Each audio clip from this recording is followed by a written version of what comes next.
Good afternoon, reading room. I'm a little up close and personal today because I am doing a Rife treatment, R-I-F-E. Right now, I'm going to turn it on and do a Rife treatment. I'm going to tell you that I did a few of them, about 2 weeks ago probably, and it flushed my system out, but it was clear to me that more flushing needed to be had. And in particular, I have got a little spot here, which is a red spot. I was going to show it to you, but I'm not going to. A little red spot here, which I think is part of the whole issue that I've been having with, as we all have, with parasites, fungus, molds, those kinds of things. So as I'm reading, because I hate doing the treatments because I have to sit in one place for an hour. But I don't mind sitting in one place for an hour when I have to do it for you, because we're reading our book, God is Red. So I've got my spiral,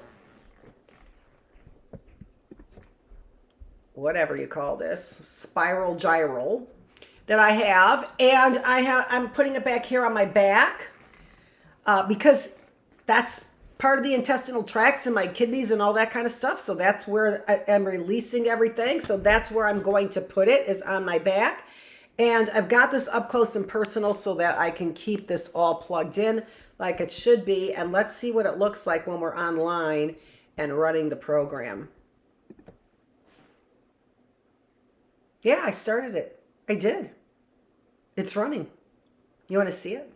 I'm doing microsporum and ringworm. It says worms don't cause ringworm, but rather superficial skin infection, also known as tinea, is caused by fungi called dermatophytes. I'm pretty sure that sounds exactly like what I have. What I took as a treatment, again, it was a fungus one, a mold one, and a parasite one, and it just flushed my system, and now I'm finishing it off. It comes out of your system. I also did a MRSA run as well. God is Red. We have enough to do here without, I do want to show you that though, honestly. I'm going to show you that.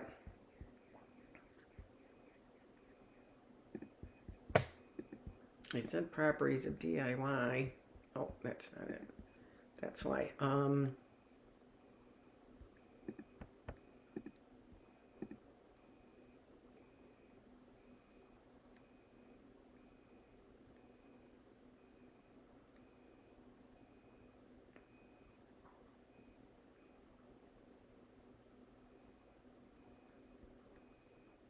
I don't see it.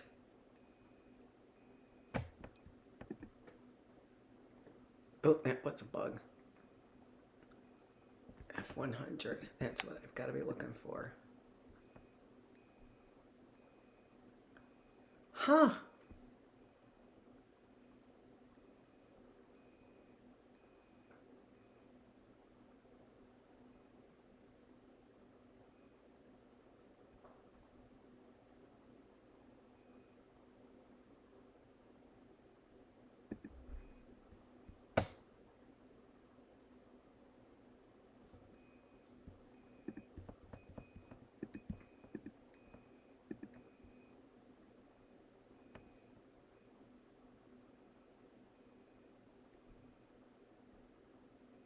All right, we got to get to it. I wanted to show you what it's doing.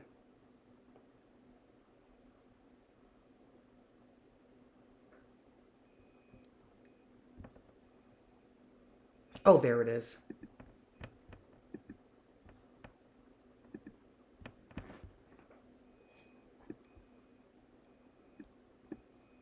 So you can see right down here that it's moving in time. So 1 hour, 15 minutes. Started at 1 hour, 18 minutes. And there's the second mark, and you can see so it's running. And this is the program it's running up here. And there's the discussion about it, which it's running through there. But here is the program that it's running. So here is the electromagnetic program and the frequencies that it's running. And so look at all those microsporums that it's running. There was another one that was running a lot more than that. Anyway, that's what I'm doing right now, microsporum. And I'm doing it as we read. And there is the electromagnetic light. And I really do. It cured my MRSA that I had up here and my eyebrows. The thing that I had on my face over here, which was there for a long time, is now gone. As in months it was there, it's now gone. This also helps with bacteria in your mouth. So you, even in the reading room, get something else about your healthy mind, body, spirit, which is why you need to be here for all of our classrooms, don't you? Let's keep it going now with God is Red. I also talked about this book in Early Birds and read an excerpt from it because this has just been so good. We are on chapter number 6, The Problem of Creation. We're really moving. We've got the Rife treatment going. We got the book going. We're moving. And we're on chapter 6, talking about the problem of creation. Indian tribal religions and Christianity differ considerably on numerous theological points, but a very major distinction that can be made between the two types of thinking concerns the idea of creation. Christianity has traditionally appeared to place its major emphasis on creation as a specific event, while the Indian tribal religions could be said to consider creation as an ecosystem present in a definable place. In this distinction, we have again the fundamental problem of whether we consider the reality of our experience as capable of being described in terms of space or time. Last chapter. As what happened here or what happened then. It might be hard to get rid of the things that what happened then. And then that's what happened. So we're on our mission. Both religions can be said to agree on the role and activity of a creator. Outside of that specific thing, there would appear to be little that the two views share. Tribal religions appear to be thereafter confronted with the question of the interrelationship of all things. I know, I can't do that. That's why I had it underneath the blanket here. I don't have my blanket anymore.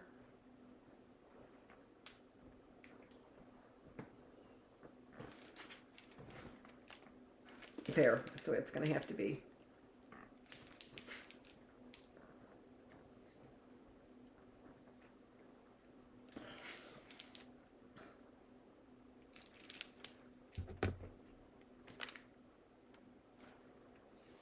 I just can't lean back on that, and I knew that this was going to be the problem, but that's okay. At least I'm getting it done. I'm going to go get that. You can pause it too, but I'm not going to. Think that's how they did Hillary Clinton's eyes? I do.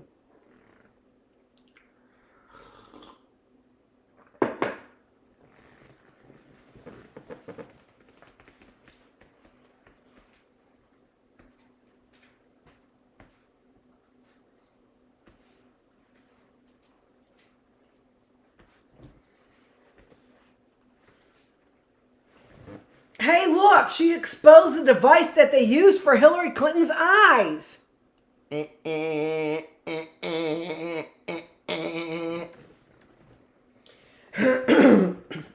Oh, and hers several dozen times, does she know? Dozens. Okay, there we go.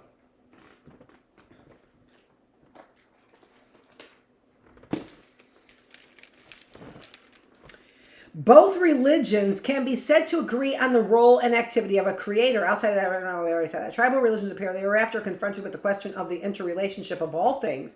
Christians see creation as the beginning event of a linear time sequence in which a divine plan is worked out, the conclusion of the sequence being an act of destruction, bringing the world to an end. The beginning and end of time are of no apparent concern for many tribal religions. But the act of creation is a singularly important event for the Christian. It describes a sequence in which the tangible features of man's existence are brought into being, and although some sermons have made much of the element of light that appears in the creation account of Genesis and the prologue of the Gospel according to St. John, the similarity of the two books and their use of light do not appear to be of crucial importance in the doctrine of creation. See, that's simply not true. That is not true. What did Jesus do to bring us out of darkness? That's not true. But I get your point, right? I get your point. Your point is you've got a lot more to do with light than we even could know. For the Christian, it would appear that the importance of the creation event, that it sets the scene for an understanding of the entrance of sin into the world. That's the importance of creation for the Christian. And yes, that's exactly right. They want to explain how sin entered the world. And isn't that interesting? Isn't that an interesting perspective to have? A lot of people, why would you do that? Why is there badness? And people could be like, that's who we are. No. How did sin enter the world?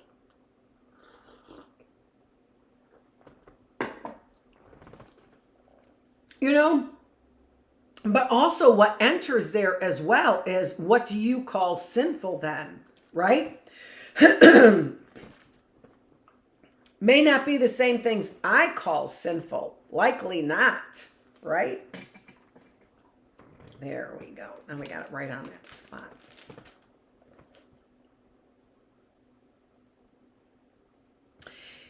Intimately tied with the actual creation event in the Christian theology scheme is the appearance of the first people, Adam and Eve.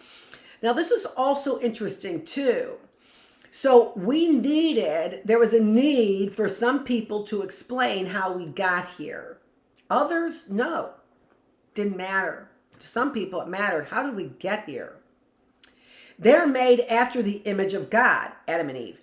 It is important that this point be recognized, as it has affected popular conceptions held by Christians and seems to have some relevance to central theological doctrines. As the Genesis story relates that the first people were made after God's image, Christians, although not necessarily their Hebrew predecessors and Jewish contemporaries, have popularly conceived God as having a form similar to man. That is to say, God looks like a man. Paintings represent him generally as an old man, deriving perhaps from the old Hebrew conception of the Ancient of Days. Now, this is interesting too, because so what? Number one, doesn't mean that we think God looks like that. It's a mystery, but it does guide thought, doesn't it? Doesn't it guide thought about who God is? First of all, male. I mean, maybe not the first quality, but certainly a quality.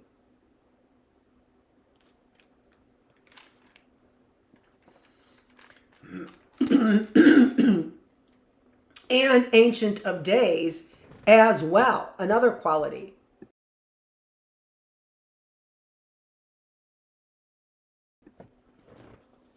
Froggy in my throat.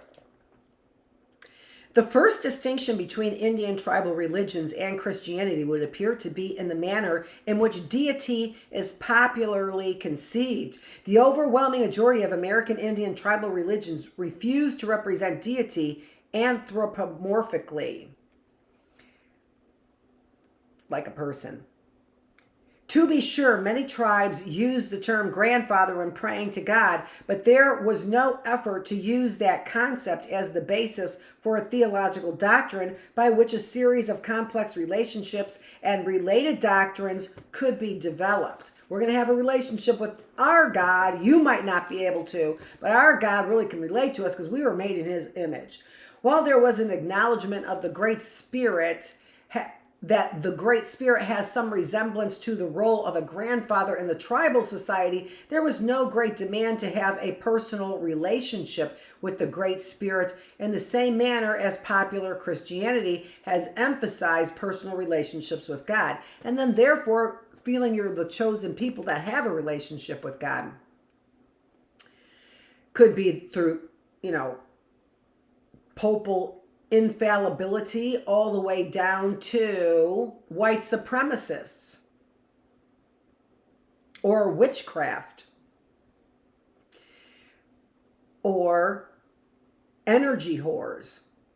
The difference between conceiving God as an anthropomorphic being and as an undefinable presence carries over into the distinction in the view of creation. Closely following the creation of the world in Christian theology comes the disobedience of man. Adam in eating the forbidden fruit growing on a tree in the Garden of Eden. In this act, as recorded in Genesis, mankind fell from God's grace and was driven out of the garden by the angry God. The major thesis of this Christian religion is thus contained in its creation story, since it is for the redemption of mankind that the atonement of Jesus of Nazareth is considered to make sense.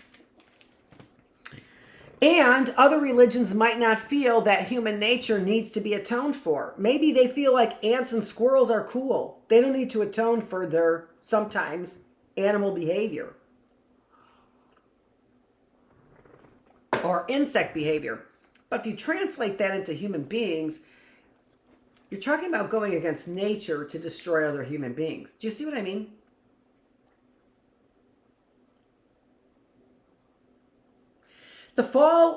With the fall of Adam, the rest of nature also falls out of grace with God. Adam being a surrogate from the whole of creation is in a very real sense.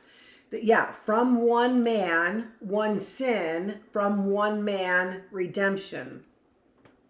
Something like that. The major thesis of the Christian religion is thus contained in its creation story, since it is for the redemption of man that the atonement of Jesus of Nazareth is... I already read that. Adam being a... This particular point has been a very difficult problem for Christian theologians. While it adequately explains the entrance of evil into the world, just how it could occur in a universe conceived as perfect has been difficult for theologians to answer. Not for Christians. You're challenging God's authority. St. Augustine, and it's your arrogance that does it. St. Augustine preferred to think that God himself had taken the form of the snake that in the story talked Eve into eating the forbidden fruit. St. Augustine's solution has not generally been accepted, even though it appears to explain the logical sequence. And, I'm saying there could be a snake and he could be in the form of a man, and we can call him a snake all day and all night because that's what he is. You know what I'm saying? Perhaps of more importance are two aspects of the Christian doctrine of creation bearing directly on us today. One aspect is that the natural world is therefore considered as corrupted, and it becomes theoretically beyond redemption. Many Christian theologians have attempted to avoid this conclusion, but appears to have been a central doctrine of the Christian religion during most of the Christian era. No less a thinker than Paul Tillich attempted to reconstruct the doctrine into more satisfying terms that would be acceptable to the modern world. In a rather complex analysis in his systematic theology, Tillich wrestled with the problem. So here's a quote. Christianity must reject the idealistic separation of an innocent nature from guilty man. Such a rejection has become comparatively easy in our period because of the insights gained about the growth of man and his relation to nature within and outside himself. First, it can be shown that in the development of man, there is no absolute discontinuity discontinuity between animal bondage and human freedom. There are leaps between different stages, but there is also a slow and continuous transformation. It is impossible to say at which point in the process of natural evolution animal nature is replaced by the nature which in our present experience we know as human, a nature which is qualitatively different from animal nature. But we don't know that other than language, which is qualitatively different. And as there are analogies to human freedom in nature, so there are also analogies to human good and evil in all parts of the universe. It is worthy of note that Isaiah prophesied peace in nature for the new eon, thereby showing that he would not call nature innocent, nor would the writer who in Genesis chapter 3 tells us about the curse over the land declare nature innocent, nor would Paul do so in Romans chapter 8 when he speaks about the bondage to futility, which is the fate of nature. Certainly all these expressions are poetic, mythical. They could not be otherwise, since only poetic empathy opens the inner life of nature. Nevertheless, they are realistic in substance and certainly more realistic than the moral utopian which confronts immoral man and innocent nature. Just as within man, nature participates in the good and evil he does, so nature outside man shows analogies to man's good and evil doing. Man reaches man's good and evil doing, a reflection. Nature is a reflection of man's good and evil doing. This is from still a systematic theology.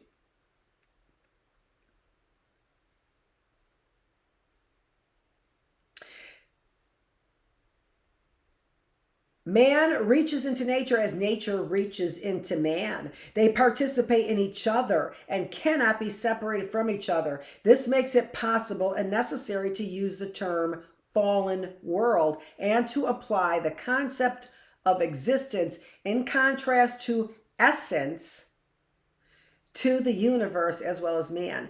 And that's a difference between time and space as well. Are you defined by your existence in time? Well, when I was high school champion, right? Or about your essence, your energy. See early birds today. Like many other Christian thinkers, Tillich cannot break the relationship between man and natural world in which both share a corrupt nature. Even his dependence on evolution appears to be but a temporary nod to the reflection of science, since he stands ready to label the nature of man corrupt at whatever point in the evolutionary process a human being comparable in psychological processes to ourselves emerges. Indian tribal religions also held a fundamental relationship between human beings and the rest of nature, but the conception was radically different. For many Indian tribal religions, the whole of creation was good, and since the creation event did not include a fall, the meaning of creation was that all parts of it functioned together to sustain it. Young chief, not to eliminate white supremacists, not to eliminate it. Pay attention, you might upset the whole ecosystem with your deliberate hate. Young Chief Cayuse refused to sign a treaty of Walla Walla because he felt the rest of the creation was not represented in the transaction. I wonder if the ground has anything to say. I wonder if the ground is listening to what is said. I wonder if the ground would come alive and what is on it. Though I hear what the ground says, it is in the Great Spirit that placed me here.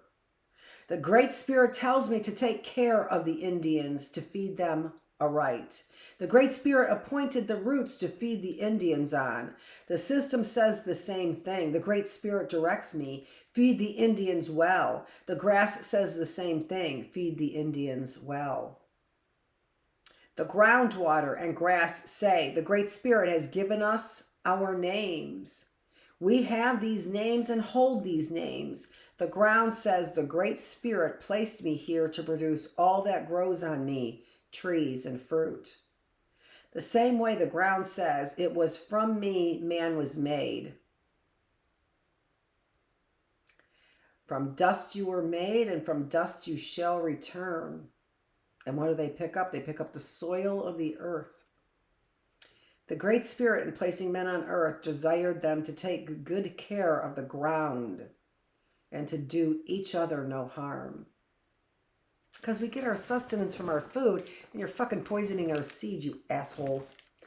The similarity between Young Chief's conception of creation and the Genesis story is striking. But when one understands that the Genesis story is merely the starting place for theological doctrines of a rather abstract nature, while Young Chief's beliefs are his practical articulations of his understanding of the relationship between the various entities of the creation, the difference becomes apparent. In the Indian tribal religions, man and the rest of creation are cooperative and respectful of the task set before them by the Great Spirit to work together. Dominance does not mean that to dominion over is a misnomer. It's a misuse of the word from the Hebrew translation. In the Christian religion, both are doomed from shortly after the creation event until the end of the world. The second aspect of the Christian doctrine of creation that concerns us vitally today is the idea that man receives domination over the rest of creation. Harvey Cox, a popular Protestant theologian, articulates rather precisely that attitude derived from his idea of Genesis. Just after his creation, man is given the crucial responsibility of naming the animals. He is their master and commander. It is his task to subdue the earth. It is this attitude that has been adopted wholeheartedly by Western peoples in their economic exploitations of the earth. And we're talking about white supremacists in the top 1% is really what we're talking about. The creation becomes a mere object when this view is carried to its logical conclusion, a directly opposite result from that of the Indian religions. Whether or not Christians wanted to carry their doctrine of man's dominance as far as it has been carried, the fact remains that the modern world is just now beginning to identify the Christian religion's failure to show adequate concerns for the planet as a major factor in our present ecological crisis. Among the earliest scholars to recognize the Christian responsibility for our present situation of ecological chaos was Lynn White Jr., who gave a presentation entitled the historical roots of our ecological crisis in 1967 before the American Association for the Advancement of Science.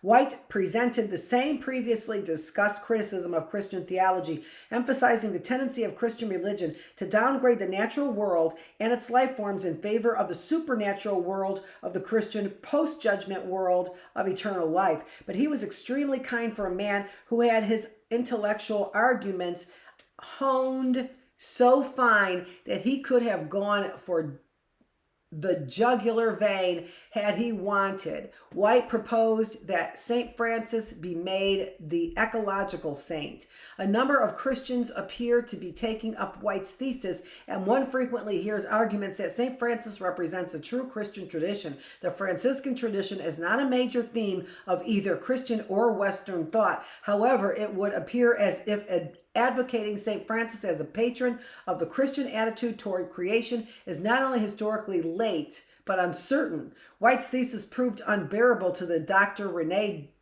Dubos of New York City's Rockefeller University, who gave a presentation in 1969 at the Smithsonian Institute in Washington, D.C. on a theology of the earth. In it, Dubos disclaimed White's charge against Christianity. Dubos contended that other societies had also created ecological disasters. He felt that Christianity was therefore not to be held accountable for the shortcomings of Western man. He buttressed his thesis by references to St. Francis and more particularly to St. Benedict, founder of the Benedictine order. Dubos found that the Benedictine work rules, which at that time included draining swamps and filling in lowlands, were more suitable for modern man than St. Francis's idea of nature worship. Dubos's valiant defense of Christian thought lacks a number of substantial considerations. While other societies did create ecological disasters, Dubos would be hard put to find in the theologies of many other religions either a command to subdue the earth or the doctrine that the creation had fallen and shared responsibility for a man's direct violation of divine commands. Further indicate and shared responsibility for a man's direct violation of divine commands. How about that? Swallow that.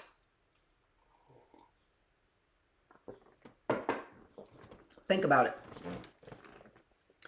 Further indications of DeBoss's miscalculations of Christian sincerity and evidence, perhaps that Christians have not yet understood the complexity of the ecological crisis, are evidenced by the recent liturgy of the earth created by the National Cathedral in Washington, D.C. The confession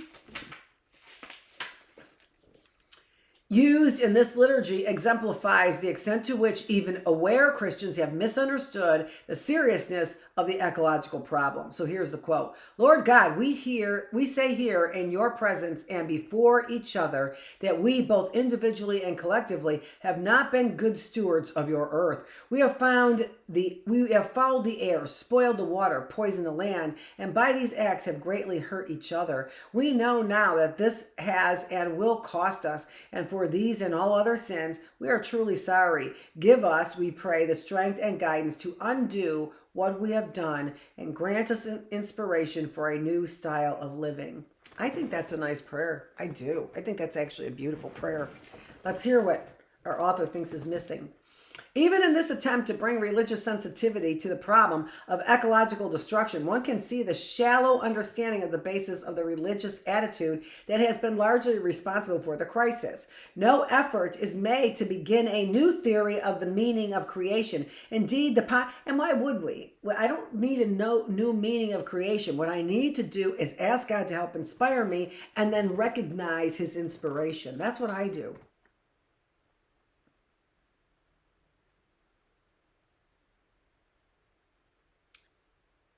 Indeed, the popular attitude of stewardship is invoked as if he had no relationship to the cause of the ecological crisis whatsoever. Perhaps the best summary of the attitude inherent in the liturgy is, please God, help us cut the cost, and we'll try to find a new lifestyle that won't be quite as destructive. The response is inadequate because it has not reached any fundamental problem. It is only a patch and paste job over a serious theological problem. No, we call that grace. We ask for grace and we believe that it will come. And that is the truth in Christianity. I'm a Christian. I know what the truth is and from whence I see. There is another more serious problem involved in Christian doctrine of creation. For most of the history of the Christian religion, people have been taught that the description of the event of creation as recorded in Genesis is a historical fact. Although many Christian theologians have recognized that at best the Genesis account is mythological, it would be fair to conclude on the basis of what is known as the Christian religion that many Christian theologians, as a substantial portion of the populace, take the Genesis account as historical fact. I do past Noah's Ark, which we all share. So we all have the Ark story. We share that past Noah's Ark. I do. About the story of actual creation with Adam and Eve, I think that there's a good point to be made. Pay attention. Pay attention. That's the point to be made. Again and again.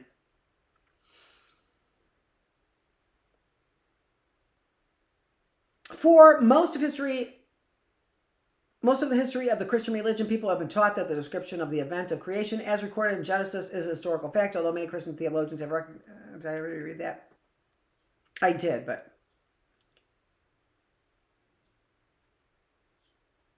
Okay. The issue has been a particularly difficult problem in the last century in America. The Scopes trial in Tennessee, 1925, perhaps the most publicized of the incidents, marking the conflict between liberal believers of Genesis and those who regard it symbolically, either as an analogy or as a mythological representation of a greater spiritual reality. And if you don't believe I read 3 books at a time, here's one. Here's number 2. Which we talked about in the last class. And folks, although I don't get to it as much, there's number 3. which is about the Scopes trial. Oh, here's number 3, actually, which we're reading and which we've read a lot of. So there's number 3. So this is number 4. So there it is. If you can see that. The Scopes monkey trial, which I know you can't see. Okay. Prove it. I'm not convinced.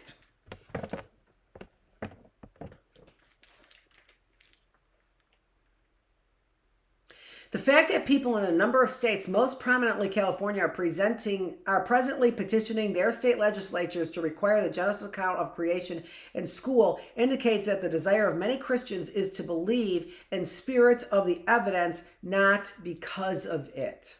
To believe in spite of the evidence, not because of it. That is horrible reading of that. Indian tribal religions have not had this problem. The fact that tribes are confronted with a particular land, which is why it's just complete heresy to say that the Pope is infallible and then to try and get a world power that admittedly is still trying to figure things out morally, right? And logistically. Like where you fit into all this and your theories all fit in. The fact that tribes are confronted with a particular land with its life forms has been sufficient. The task, which is tribal religions, I mean, imagine how our religion has disrupted their way of life. It's just crazy incredible, isn't it?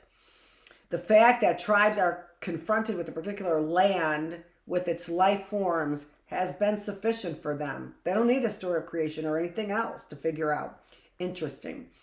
The task which the tribal religions have seen is that of relating the community of men to each and every facet of creation as they have experienced it. Dr. Charles Eastman, the famous Sioux physician, relates a story in which the Indian viewpoint of the historicity of creation legends is illustrated. So here's a quote from Dr. Charles Eastman, a Sioux physician. Sioux Indian physician. A missionary once undertook to instruct a group of Indians in the truths of his holy religion. He told them of the creation of the earth in 6 days and of all the fall of our first parents by eating an apple. The courteous savages listened attentively. I love this story. The courteous savages listened attentively, and after thanking him, one related in his turn a very ancient tradition concerning the origin of maize. But the missionary plainly showed his disgust and disbelief, indignantly saying, "What I delivered to you were sacred truths, but this that you tell me is mere fable and falsehood." "My brother," gravely replied the offended Indian, "it seems that you have not been well grounded in the rules of civility. You saw that we who practiced these rules believed your stories. Why then do you refuse to credit ours?" Sorry, I screwed that up at the end. It's so powerful. "My brother," gravely replied the offended Indian, "it seems that you have not been well grounded in your rules of civility. Your roots, your seeds did not take root on your rules of civility, you savage. You saw that we who practiced these rules believed your stories. Why then do you refuse to credit ours?" I just find that just so profound and so too like the heart. Who needs swords when you have words? Oh, you mean you need the swords for the savages who don't understand the words or who don't let them percolate in their minds and bodies and souls? You mean those people? The difference in approach goes back to the basic consideration discussed earlier. If a religion is tied to a sense of time, then everything forming a part of it must have some validity in a temporal sense. Christians are thus rather stuck with asserting that the account of Genesis is an actual historical recording of the proceedings, whether or not some of the theologians consent to such an interpretation. More important, perhaps, is the fact that the major theologian Paul made the historicity of the Genesis account the most important aspect of the theory of redemption.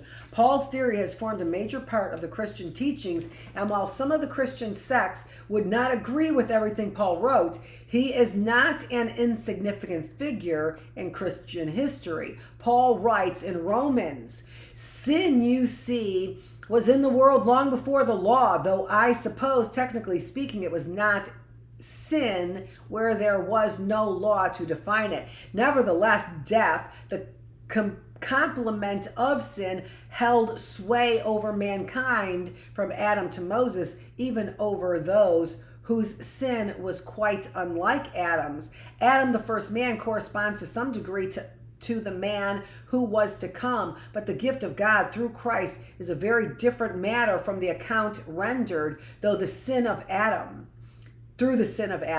For while as a result of one man's sin, death by natural consequence became the common lot of men, it was by the generosity of God, the free giving of the grace of the one man, Jesus Christ, that the love of God overflowed for the benefit of all men. We see then that as one act of sin exposed the whole race of men to God's judgment and condemnation, so one act of perfect righteousness presents all men freely acquitted in the sight of God. One man's disobedience placed all men under the threat of condemnation, but one man's obedience has the power to present all men righteous before God." I see nothing wrong with this. I can observe my fellow without committing the same sins, right? I don't have to experience it in the same way in order to understand the consequences. I can observe. So what a generous gift to see the sins of all those people and how we can make this world a better place. Now, Native American Indians may have had a natural in on making the world a better place, because it seems to me that their nature contained very little sin. How about that? It makes sense, because earliest man was closest to God and therefore likely understood him more.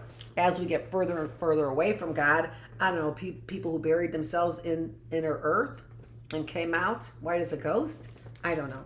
Who knows? It would appear that if the Genesis account of Adam's disobedience is not a historical event, that is an event that can be located at some specific time and place on the planet, subsequent explanations of the meaning of the death of Jesus of Nazareth are without validity. You think so? I don't. We have no need to question the historical existence of Jesus of Nazareth, although that particular conflict has also consumed considerable energy in the past. So Native Americans are like, we don't. Sure, he lived, but you guys are the one battling it, Christians. But we cannot project from the historical reality of Jesus as a man existing in Palestine during the time of Augustus and his successors to the historical existence of a man called Adam in a garden someplace in Asia Minor. Yet without the historical fact of the existence of Adam, we are powerless to explain the death of Jesus as a religious event of cosmic significance. I don't think so. At best, it's a story trying to understand, and I think most Christians understand that it really is an analogy, and events similar could have happened, very similar. But what has left the story is the urgency and understanding that man really can make a better place for himself when he is in cahoots with God. Just saying.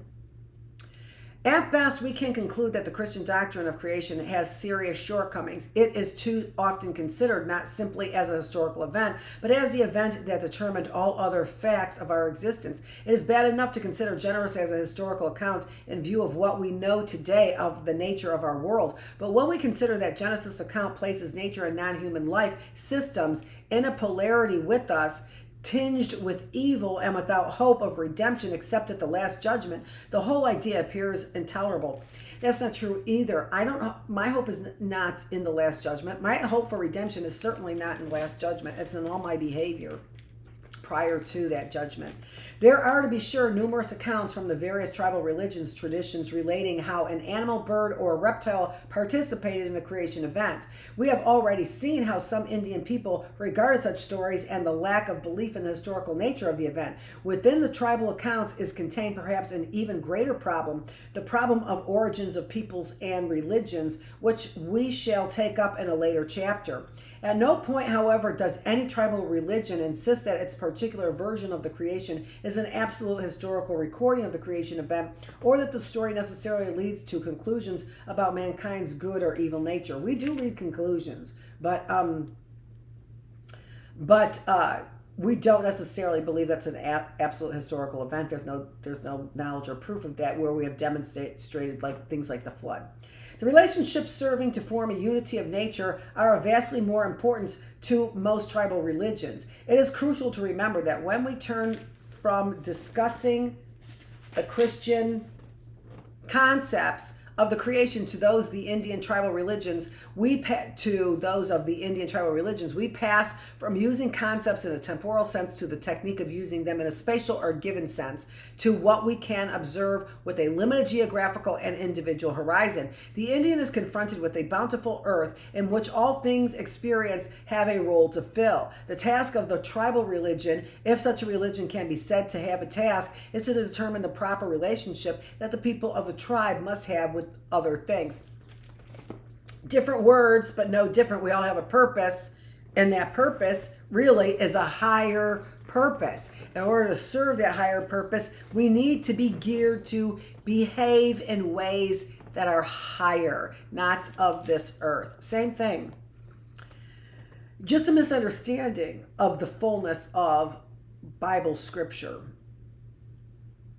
Primarily in the world with which he is confronted is the presence of power, the manifestation of life energies, the whole life flow of a creation. Recognition that the human being holds an important place in such a creation is tempered by the thought that he is dependent on everything in creation for his existence. Right, and then in a Christian man, that becomes a desperate bargaining tool or desperate strategy to be able to harness all the energy, just exactly like what you're talking about, but it becomes a desperate strategy.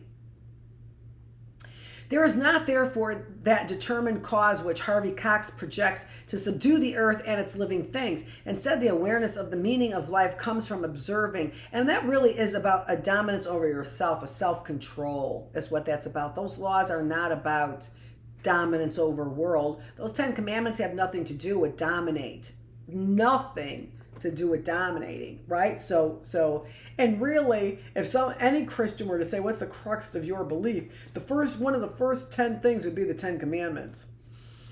There is not, therefore, that determined from observing how the various living things appear to mesh to provide a whole tapestry.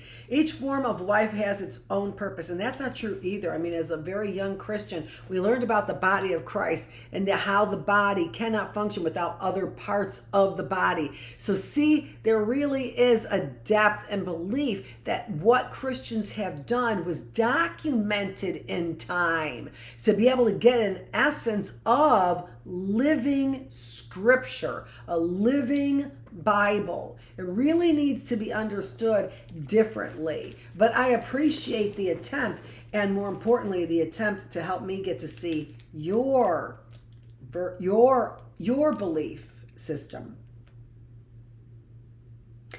Each form of life has its own purpose, and there is no form of life that does not have a unique quality to its existence. Christian beliefs as well. Shooter, a Sioux Indian, explained the view held by many tribal religions in terms of individuality. Animals and plants are taught by Wakin Tanka what they are to do. Wakin Tanka teaches the birds to make nests, yet the nests of all birds are not alike. Wakin Tanka gives them merely the outline. Some make better nests than others. The differences, like we talked about in early birds, and why we don't need to cover everyone's greatest desires in what I would call a socialist, not a national socialist, as in what they took from Karl Marx in that term, but a socialist where we divide all the taxes and the goods amongst the people and get them to work for that, right? I don't have a need to have as much as some people do, and the top 1% in particular have that need to have everything. That's a defensive, neurotic, psychotic nature. A power-driven, arrogant, mostly men. In the same way, some animals are satisfied with very rough dwellings, while others make attractive places in which to live. Some animals also take better care of their young than others. The forest is the home of many birds and other animals, and the water is the home of fish and reptiles. All birds, even those of the same species, are not alike, and it is the same with animals or human beings. The reason Wakin Tanka does not make two birds or animals or human beings exactly alike is because each is placed here by Wakin Tanka to be an independent individuality and to rely upon itself. To have differences even among the species of life does not require then that forces be created to gain a sense of unity or homogeneity. To exist in a creation means that living is more than tolerance for other life forms. It is recognition that in differences there is the strength of creation, and that this strength is a deliberate desire of the Creator. Tribal religions to just be self-fulfilling. That's the desire of the Creator, and he knows. Creator would know his creation. Tribal religions find a great affinity among species of living creatures, and it is at this point that the brotherhood of life is a strong part of the Indian way. The Hopi, for example, revere not only the lands on which they live, but the animals with which they have a particular relationship. The dance for rain, which involves the use of reptiles in its ceremonies, holds a great fascination for whites, primarily because they have traditionally considered reptiles, particularly snakes, as their mortal enemy. In this attitude and its ensuing fascination, we may illustrate perhaps the alienation between the various life forms which Christian peoples read in their story in Genesis. This alienation is not present in tribal religions. Behind the apparent kinship between animals, reptiles, birds, and human beings in the Indian way stands a great conception shared by a great majority of the tribes. Other living things are not regarded as insensitive species. Rather, they are peoples in the same manner as the various tribes of men are peoples. The reason why the Hopi use live reptiles in their ceremony goes back to one of their folk heroes who lived with the snake people for a while and learned from them the secret of making rain for the crops. It was a ceremony freely given by the snake people to the Hopi. In the same manner, the Plains Indians considered the buffalo as a distinct people. The Northwest Coast Indians regarded the salmon as a people. Equality is thus not simply a human attribute, but a recognition of the creatureness of all creation. Very important in some of the tribal religions is the idea that men can change into animals and birds, and that other species can change into men. And I believe that this has been happening, and that this is what's been hidden from us, right? This ability to do this by white men who want to harness energy and take that kind of power. In this way, species can communicate and learn from each other. Some of these tribal ideas have been classified as witchcraft by anthropologists, primarily because such phenomenon occurring within Western tradition would naturally be interpreted as evil and satanic. What Western man misses is the rather logical implication of the unity of life. If all living things share a creature and a creation, it is not logical to suppose that all have the ability to relate to every part of. Is it not logical to suppose that all have the ability to relate to every part of the creation. How Western man can believe in evolution and not see the logical consequences of this doctrine in the religious life of people is incomprehensible for many Indians. Your thought processes are incomprehensible, white supremacists, for those savage Native Americans. Recent studies with the dolphin and other animals may indicate that Western man is beginning to shed his superstitions and consider the possibility of having communication with other life forms. But they're using technology and science to do it, and everyone's like, that's how I'm going to communicate with you and your stupid STEM technology, asshole. Coming over here with your electronic devices. But many tribal religions go even further. The manifestation of power is simply not limited to mobile life forms. For some tribes, the idea extends to plants, rocks, and natural features which Western man consider inanimate. Walking Buffalo, a stony Indian from Canada, explained the nature of the unity of creation and the possibility of communicating with many aspects of creation when he remarked, "Did you know that trees talk? Well, they do. They talk to each other and they'll talk to you if you listen. Trouble is, white people don't listen. They never learn to listen to the Indians, so I don't suppose they'll listen to other voices in nature. But I have learned a lot from trees, sometimes about the weather, sometimes about animals, sometimes about the Great Spirit." Again, we must return to the Christian idea of the complete alienation of nature and the world from man as a result of Adam's immediate post-creation act in determining the Western and Christian attitude toward nature, which is why no Christian religion is going to be the true religion, because that is one point that you have wrong. And why you're looking for a true religion is just retarded. It retards your thinking. It stops at the true religion. It retards your thinking. Just like the Pope is infallible. It retards your thinking. I don't have to think for myself. Thank God the Pope said it. Some theologians have felt that man's alienation from nature is a natural result of his coming to a sense of self-consciousness, and people dealing with psychological problems seem to have a tendency to emphasize the sense in which man is alienated from nature by promulgating theories of childhood fears based on the unfolding of natural growth processes. And instead, it's just an alienation of nature. That's what I'm saying. Even Western poets have been articulating the Western fears of I, a stranger and afraid in a world I never made. By and large, there was no fear of nature in the Indian view of the world. And wouldn't you be jealous of that? A little bit jealous of that? Chief Luther Standing Bear remarked on the wildness of nature in his autobiography, "We did not think of the great open plains, the beautiful rolling hills and winding streams with tangled growth as wild. Only to the white man was nature a wilderness, and only to him was the land infested with wild animals and savage people." I've read this online. It's the reason why I decided to read this book. Was here in the reading room was this quote right here that I'm reading right now. "To us, it was tame. Earth was bountiful, and we were surrounded with the blessings of the great mystery. Not until the hairy man from the east came with brutal frenzy, heaped injustices upon us and the families that we loved, was it wild for us. When the very animals of the forest began fleeing from his approach, then it was that for us the Wild West began." I just can't think of anything more profound. Since I just read it, nothing else comes to mind. In some sense, part of the alienation of man from nature is caused by the action of man against nature, and not as a result of some obscure and corrupted relationship that came into being as a result of man's inability to relate to the Creator.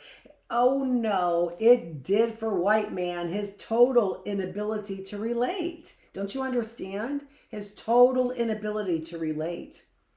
It is doubtful if the Western Christian can change his understanding of creation at this point in his existence. His religion is firmly grounded in his escape from a fallen nature, and it is highly unlikely to suppose at this late date that he can find a reconciliation with nature while maintaining the remainder of his theological understanding of salvation. That's just simply not true. You act like it's just pulled from like their asshole and that they have really no associations with justice or deep thinking, and they really do.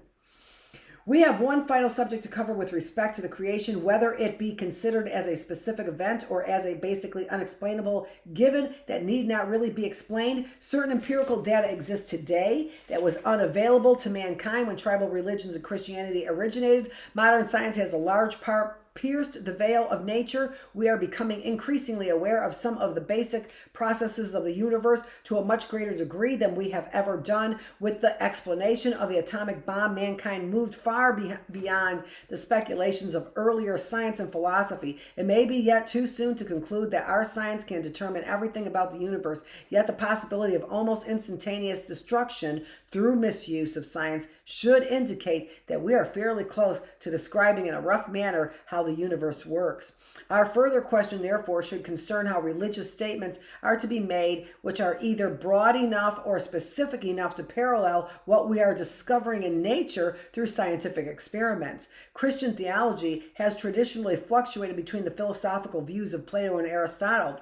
Occasionally, some theologians will go to the idea of Kant or Descartes to find a usable system to explain religious ideas in a scientific manner. Some theologians have gone so far as Alfred North Whitehead's view of the universe to find a way to describe religious ideas by the same basic form of articulation as followed in scientific circles.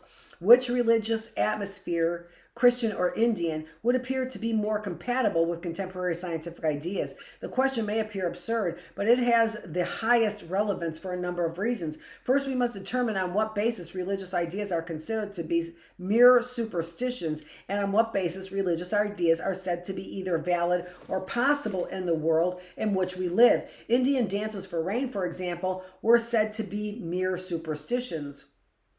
Songs to make corn grow were said to be even more absurd. Today, men can make plants grow with music, and the whole nature of the power of sound vibrations has come into its own. The principles used by Indian tribal religions have tremendous parallels with contemporary scientific experiments. This can be either coincidental, which is very difficult to prove, or it can mean that the Indian tribal religions have been dealing, at least partially, with a fairly accurate conception of reality.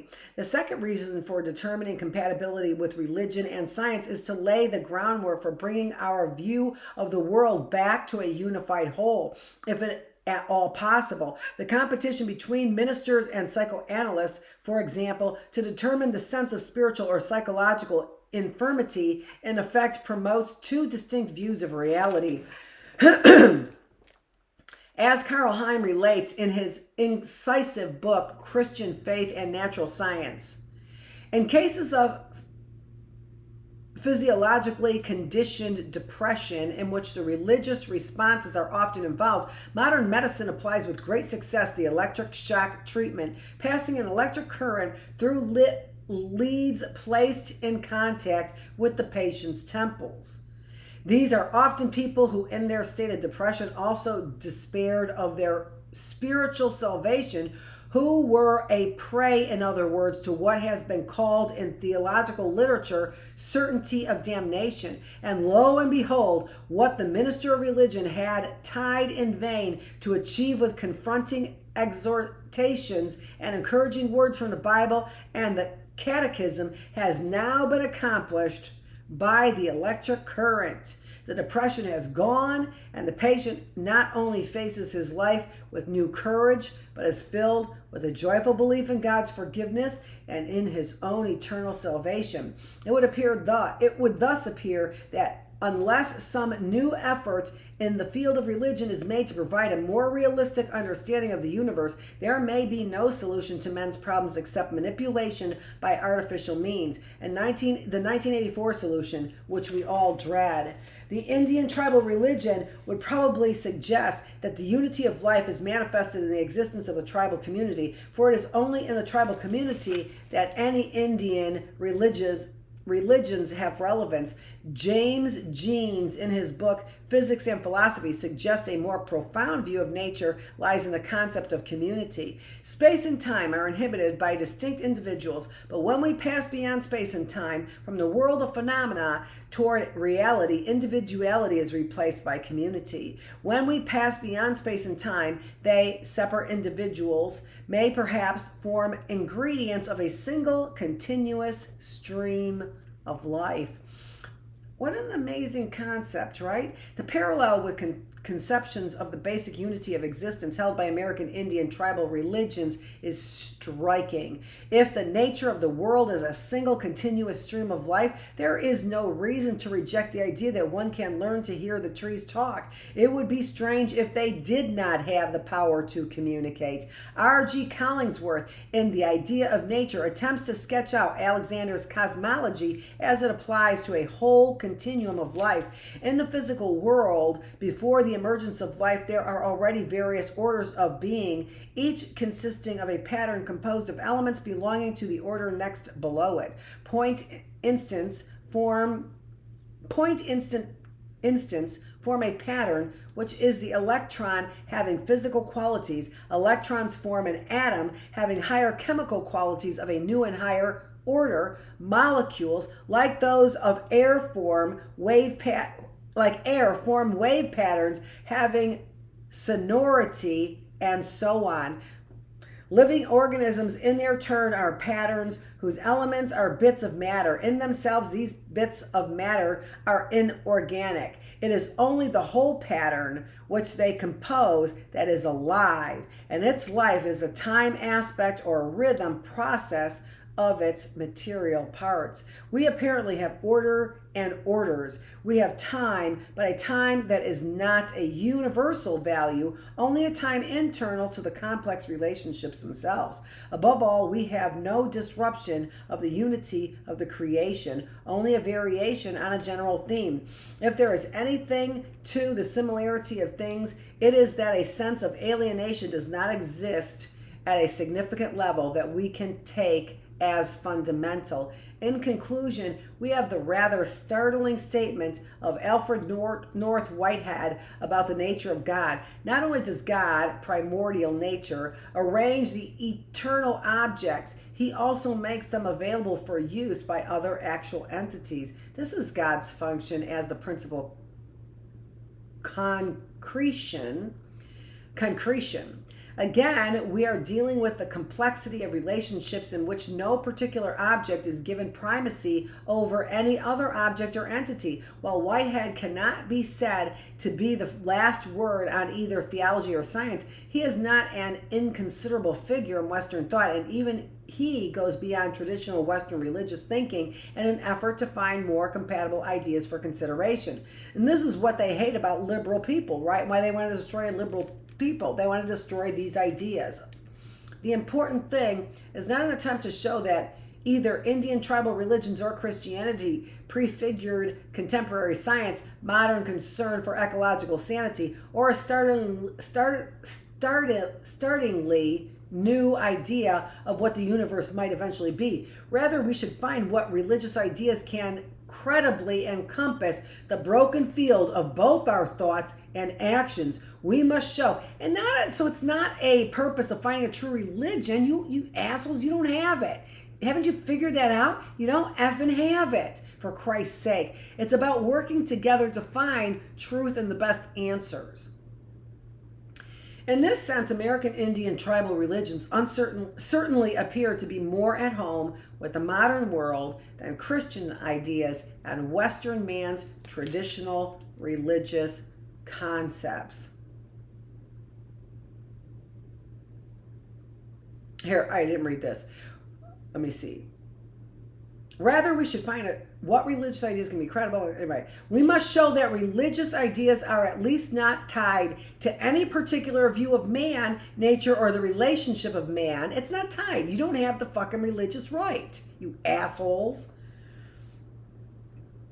We must show that religious ideas are at least not tied to any particular view of man, nature, or the relationship of man and nature that is clearly in conflict with what we know. In this sense, American Indian tribal religions certainly appear to be more at home in the modern world than Christian ideas and Western man's traditional religious concepts. And this is how we get two things done at the same time. That was the end of chapter 6 in our book, God is Red. What do you mean? This is how we get two things done at the same time. Guess what's all done? Guess what is all done? Oh, 11 minutes left. I'm not done. This was 1 hour and 10 minutes. That's a long scan that we're still going on, since I thought we were here already for about that time. But apparently not. This is Dr. Annette Feravich, still working on my light therapy. Whatever happened to light therapy, which we had in the 60s? It sounds to me like it's true rife, and they have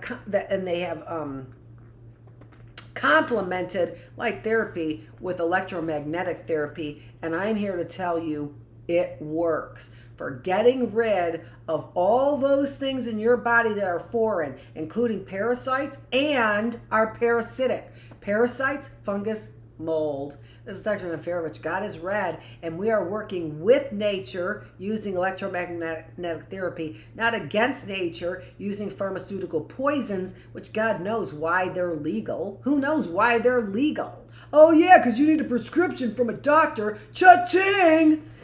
Dr. Annette Feravich, thanks for joining me here on our first day of our 3 days on. We are here day 204 in the classroom. You're here in the reading room with the teacher. She's got a lot to say, doesn't she? Thanks for joining me.